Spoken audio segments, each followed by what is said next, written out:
Nós saudamos a igreja com a paz do Senhor Jesus.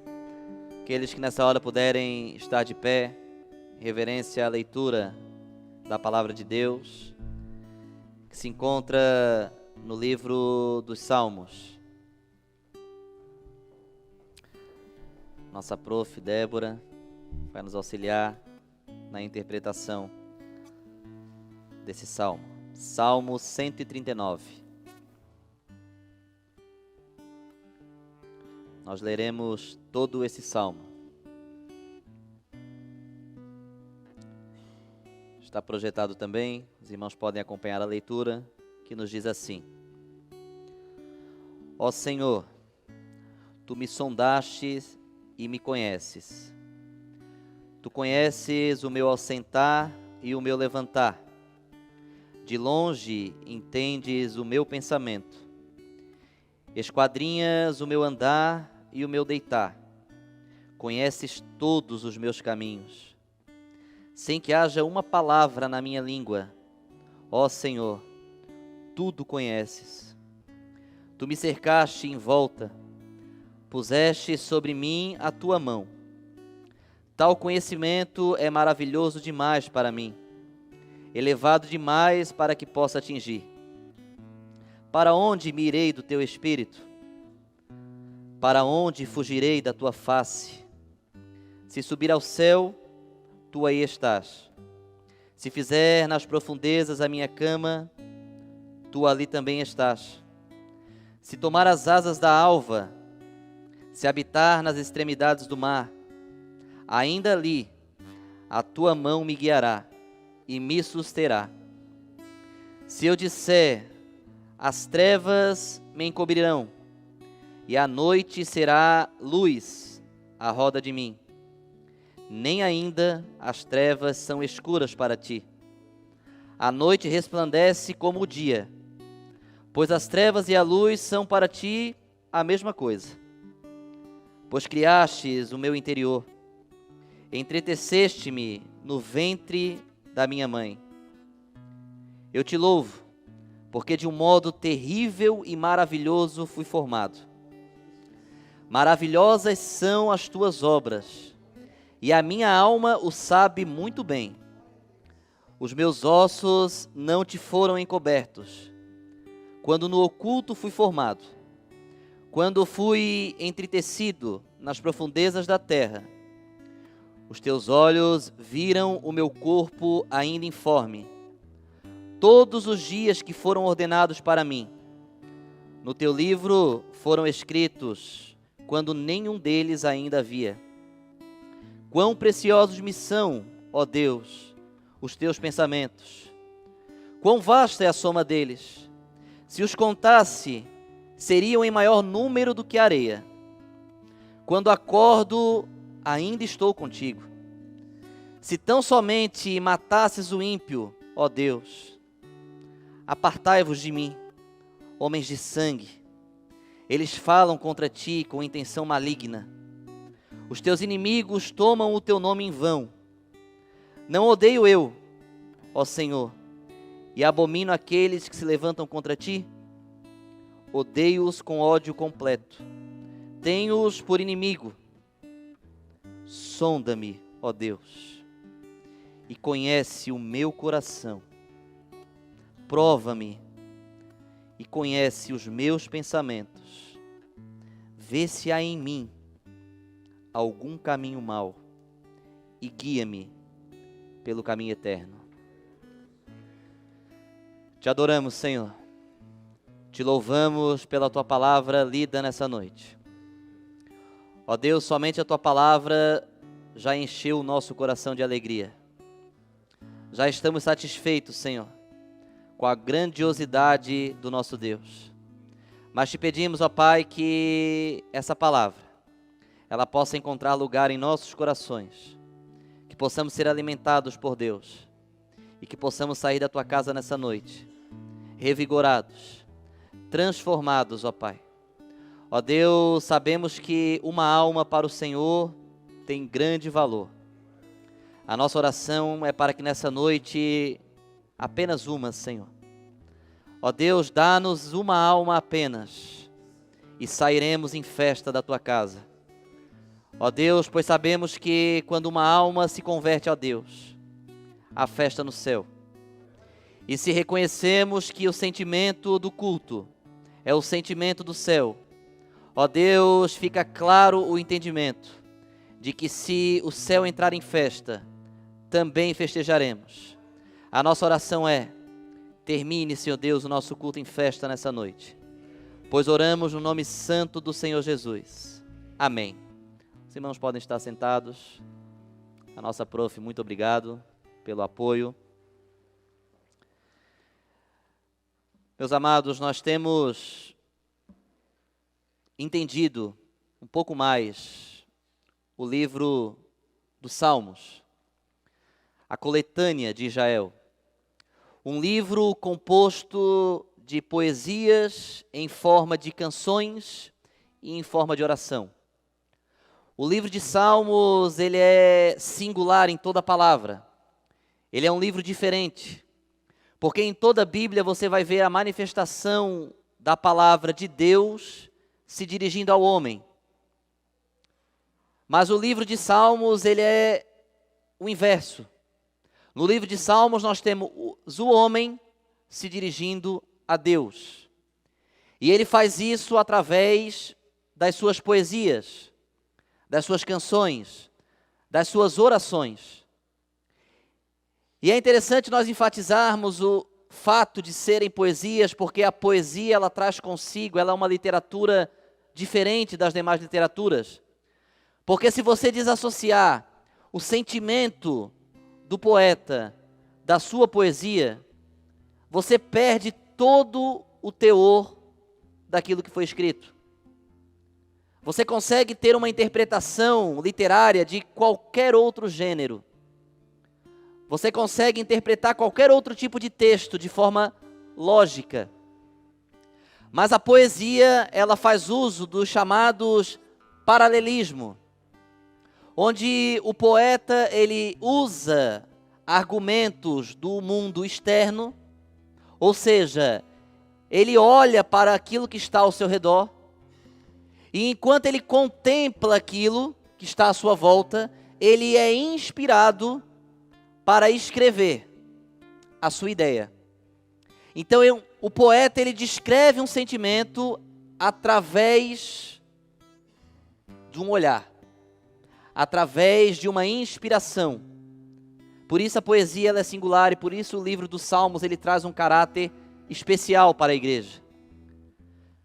Nós precisamos entender o sentimento do autor quando ele escreve aquilo que ele escreve. Nós lemos aqui 24 versos de uma poesia escrita por Davi. Uma oração feita, onde Davi por um momento ele olha para o mundo externo e ele começa a contemplar a grandiosidade de Deus. E ele faz um paralelismo entre a grandiosidade de Deus e a pequenez do homem. Por isso que ele vai falar dos atributos de Deus, e ao mesmo tempo que ele fala dos atributos de Deus, ele fala da formação do homem. E se os irmãos perceberem, nós vamos ler aqui, nós vamos ver alguns versos juntos, nós vamos discorrer esse salmo, os irmãos vão perceber que Davi ele vai a alguns extremos, para deixar claro aquilo que ele estava dizendo. Esse é um culto onde o Espírito Santo separou. Ontem foi um culto de memorial. Hoje é um culto de honestidade. Hoje é um culto onde você não vai conseguir enganar Deus. Porque Deus sonda o seu coração. Deus conhece os seus pensamentos. Deus conhece os seus caminhos. Hoje é um dia em que nós vamos colocar as cartas na mesa e sermos honestos com o nosso Deus. Essa poesia escrita por Davi nessa noite, ela precisa inspirar você a escrever o seu salmo a Deus, a sua oração a Deus. Porque por mais que possa não parecer, vivemos num século, vivemos num mundo, vivemos numa igreja, vivemos num meio evangélico, onde por mais que saibamos o tamanho de Deus, onde por mais que saibamos a onisciência de Deus, onde por mais que saibamos a onipresença de Deus, a onipotência de Deus, mesmo assim, nos julgamos mais inteligentes do que Deus, nos julgamos mais potentes do que Deus e nos julgamos mais presentes do que Deus. Todas as vezes que colocamos os nossos pensamentos sobre os pensamentos de Deus, estamos nos querendo ser mais cientes do que Ele. Todas as vezes que você quer colocar o seu pensamento no lugar do pensamento de Deus, você está querendo ser mais ciente do que o próprio onisciente. E é natural do homem porque nós caímos por isso. No Éden, quando o Satanás prova Eva, desafia Eva a comer da árvore, na verdade, ele não traz ao conhecimento de Eva nada daquilo que ele já não conhecesse. Porque você pode não saber, mas o diabo sabe mais ao seu respeito do que você mesmo. E ele sabe mais da raça humana do que o próprio ser humano. Nós, quando muito vivemos nessa terra, vamos viver 100 anos, 110 talvez. Se não me engano, a pessoa mais velha do mundo tem 115 anos, se não me engano, entre 115 e 120. Bom, nós temos muito mais de milhares de anos de existência. E Satanás estava desde o Éden. Ele viu o primeiro homem, a primeira mulher. E ele vem estudando as características e a tendência humana desde o Éden. Ele conhece você melhor do que você mesmo.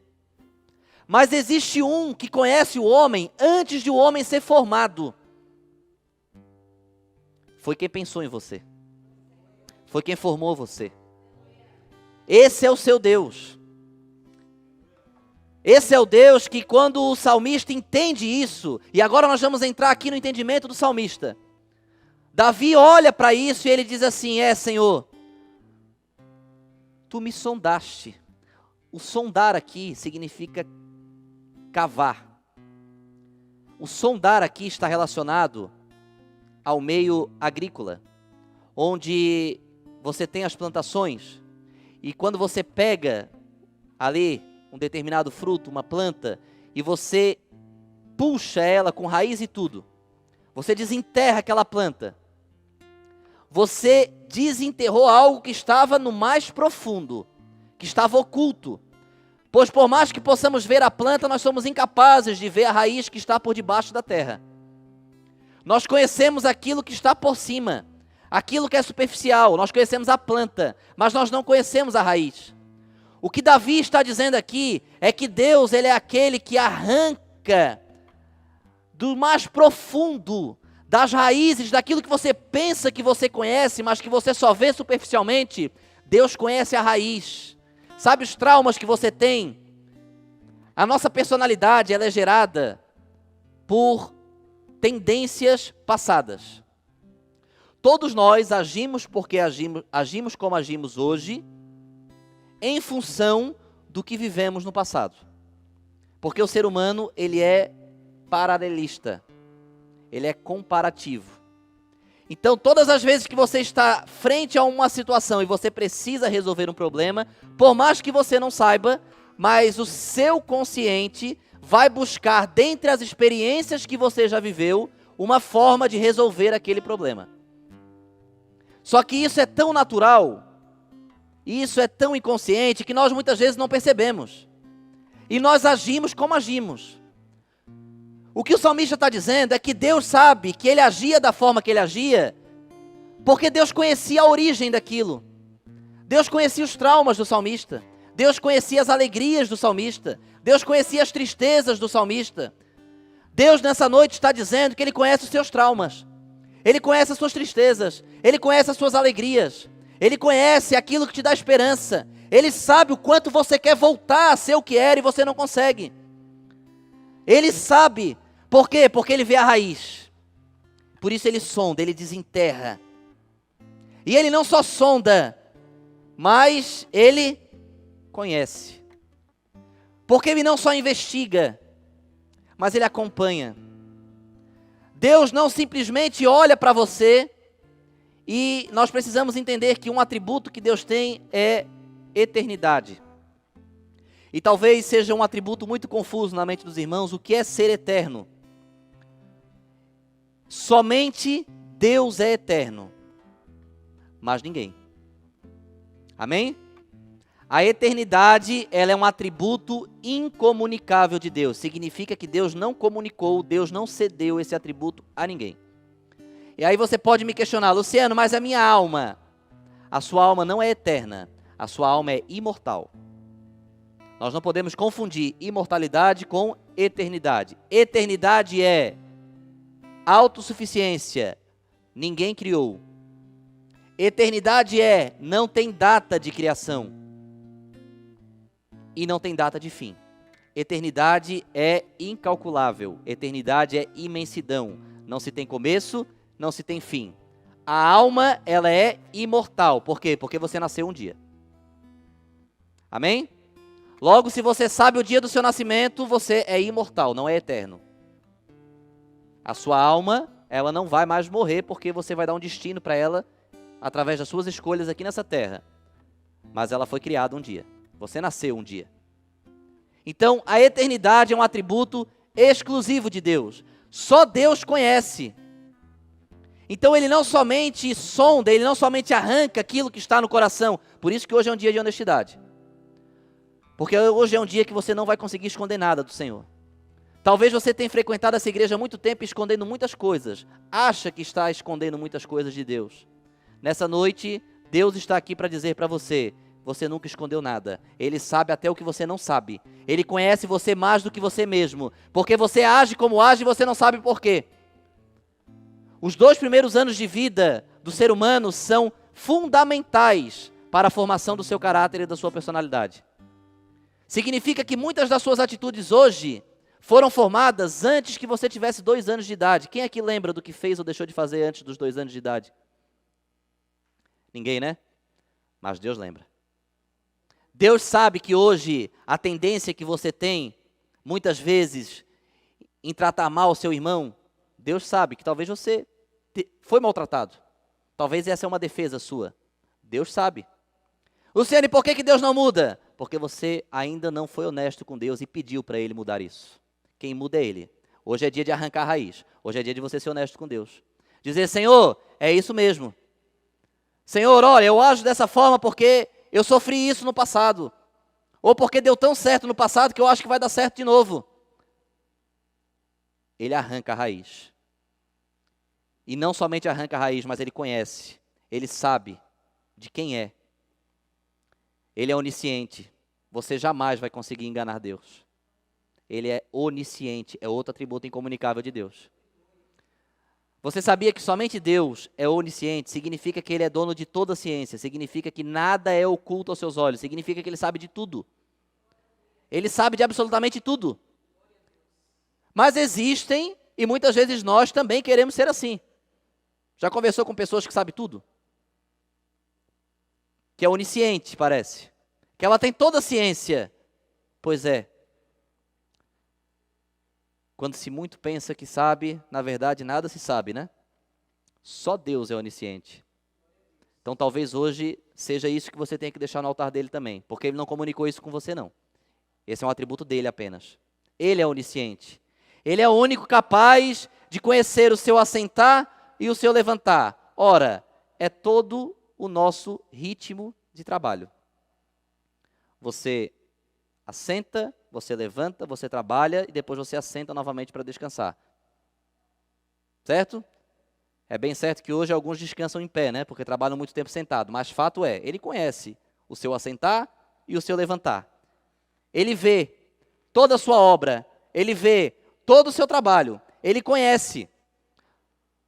Quais são as obras que Ele tem visto? De mim e de você.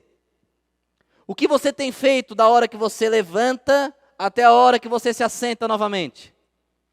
Você tem paz com Deus quando vai se deitar à noite?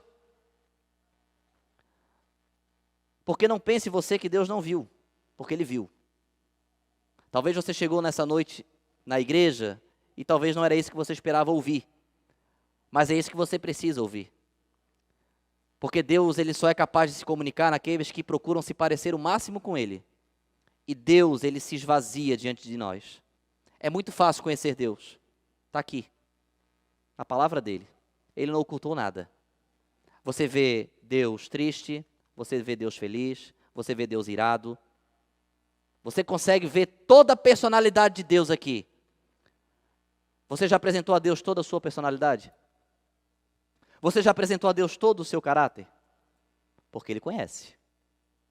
Era isso que o salmista estava querendo dizer. Senhor, esquadrinha o meu andar e o meu deitar. Conhece todos os meus caminhos. Sem que haja uma palavra na minha língua, ó Senhor, Tu já conhece. Os irmãos sabiam que para que nós sejamos capazes de proferir um discurso, uma pregação, enquanto uma palavra está saindo da nossa boca, o nosso cérebro ele tem cerca de 8 palavras já engatilhadas para falar na sequência.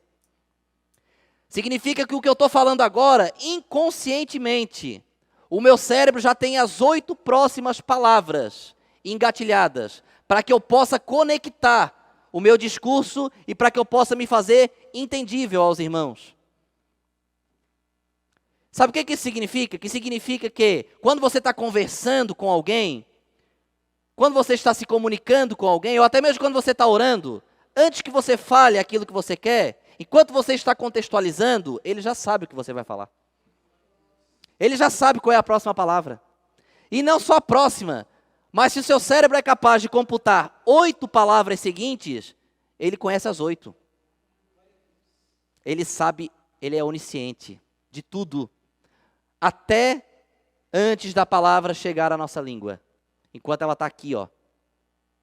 Nós nem pensamos em bater a língua nos dentes ainda e começar a falar. Deus conhece. Sabe os nossos irmãos surdos, Débora? Antes de fazer o sinal, Deus conhece. Vamos glorificar a igreja. Significa que até aqueles que são impedidos de falar por uma deficiência física, Deus sabe o que eles vão falar. Antes que eles falem, Deus conhece. O que você tem omitido de Deus com as suas palavras? Porque às vezes quando nós vamos orar, eu não sei os irmãos, mas eu sou assim. Tem certas coisas que eu tenho vergonha de contar para Deus. Eu tenho vergonha de dizer para Deus certas coisas. Hoje é dia de ser honesto. Isso começa por mim. Eu tenho vezes que eu fiz determinadas coisas, falei determinadas coisas, brinquei determinadas coisas, que quando eu vou orar eu preciso pedir perdão, eu preciso falar. O que eu quero que Ele me perdoe? Eu tenho vergonha de dizer. Aí o que eu faço? Eu mudo a palavra.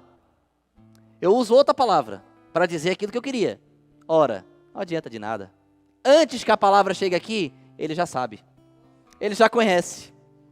Significa que você pode ser honesto na sua oração. Não precisa ter vergonha, porque Ele já sabe. Ele sabe antes de chegar na sua boca e outra, Ele conhece os seus caminhos, Ele sabe o que você fez.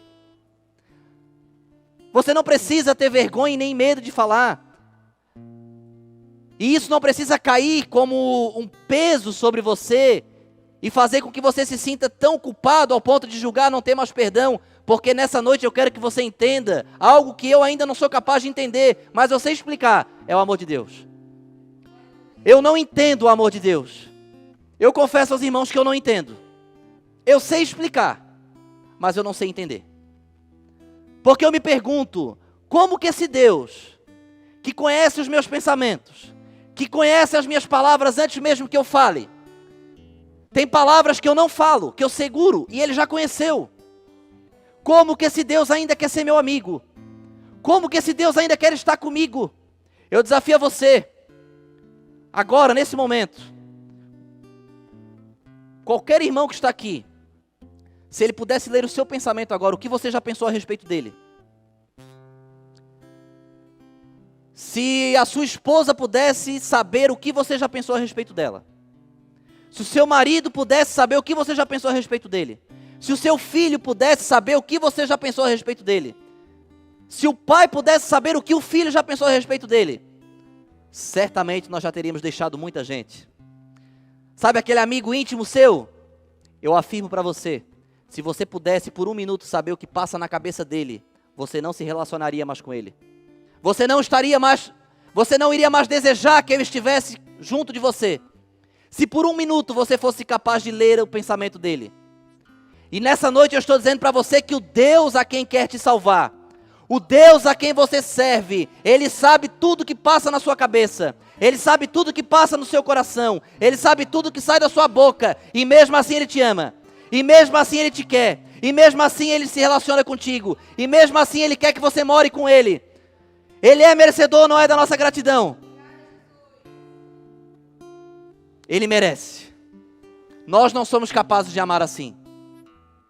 Nós não somos. Muitas vezes nós só ficamos sabendo, às vezes até por uma boca maldita, fofoqueira, algo que alguém falou ao nosso respeito, e nós já viramos a cara para a pessoa, e nós já viramos as costas para as pessoas, e nós já não queremos mais nos relacionar com a pessoa, por causa de uma fofoca que nós ficamos sabendo. Imagina você saber tudo o que passa na mente de todos. Você reclama da sua igreja hoje? Gostaria de saber se você teria uma igreja para congregar. Se você pudesse saber de tudo. Tem gente que pensa que sabe, né? Mas na verdade só Deus sabe. Então se você acha que conhece o pensamento do seu próximo, nessa noite está na hora de a gente corrigir isso também. Só Deus sabe. O restante é você que está pensando. Aí já pensou se o seu amigo soubesse do que você está pensando a respeito dele? Tem pensamentos que machucam. Quem são grandes amigos, só do seu amigo pensar algo ao seu respeito, ele não precisa nem falar. Você já se ofende. Os irmãos concordam comigo? Pois é. Deus sabe tudo, meu irmão. Deus sabe tudo. E mesmo assim Ele quer te salvar. Mesmo assim Ele te ama. Abandona isso que te prende. Abandona isso que te segura. Você não precisa dizer para o Senhor que você é pecador. Ele já sabe. Você precisa corrigir e se entregar para Ele. Você não precisa ficar arrumando argumentos para disfarçar a sua caminhada espiritual. Não, meu irmão, levanta e vem, porque Ele sabe. Você pode estar se perguntando: Luciano, mas eu já pequei tanto, eu já errei tanto, como que agora eu vou conseguir me levantar e servir a Deus, e ser útil para Deus? Ora, porque se Deus ama você desse jeito, Ele sabe disso tudo, e hoje Ele te chama. Ele diz: vem, que é você mesmo que eu quero. É você que está aqui nessa noite, é você que está me ouvindo, é você que está sentado. Deus está te chamando. Ele sabe de tudo, Ele conhece tudo, e Ele quer você. Enquanto nós orávamos por esse culto, foi uma das frases que Deus colocou no nosso coração para dizer nesse púlpito nessa noite. Deus quer você. Desesperadamente Ele quer você. Ele ama você desesperadamente. Mesmo nós sendo nós, mesmo você sendo você. Eu não vou conseguir nunca entender por que Ele me quer. Eu não vou nunca conseguir entender por que Ele me escolheu. Eu nunca vou conseguir entender isso. Mas eu sei explicar. Porque Ele te ama. Esse é o verdadeiro amor. E é isso que o salmista estava dizendo. Ele vai dizer agora, ele começa a falar sobre a onipresença de Deus. Ele começa a olhar. E os irmãos vão entender que ele está olhando para muitos lugares. Porque ele vai falar depois dos lugares que ele estava olhando. E ele inicia perguntando: ora, para onde eu vou fugir da tua face? Para onde me irei do teu espírito? Porque o salmista, quando ele percebe, e talvez eu não sei se isso aconteceu com os irmãos, quando nós percebemos a capacidade de Deus em nos conhecer, nós ficamos assustados. Eu não sei vocês, mas eu fico assustado. Senhor, quer dizer que aquele dia que eu pensei aquilo, o Senhor ficou sabendo? Senhor, quer dizer que aquele dia que eu pensei em falar, mas eu não falei, não significa que eu não falei que o Senhor não ouviu? O Senhor ouviu mesmo assim? Senhor, como que eu vou me relacionar contigo, Senhor? Ora, como que eu vou me relacionar com alguém que é capaz de saber tudo? O que passa na minha mente, o que passa na minha boca, o que passa no meu coração, quando eu me deito, quando eu me levanto, quando eu trabalho, quando eu descanso. Como que eu vou me relacionar com alguém que sabe disso tudo? O profeta pensou isso. Davi teve esse mesmo pensamento. Quando ele entendeu a grandiosidade de Deus, ele se assustou. E ele falou: como é que eu vou fazer para fugir disso? Porque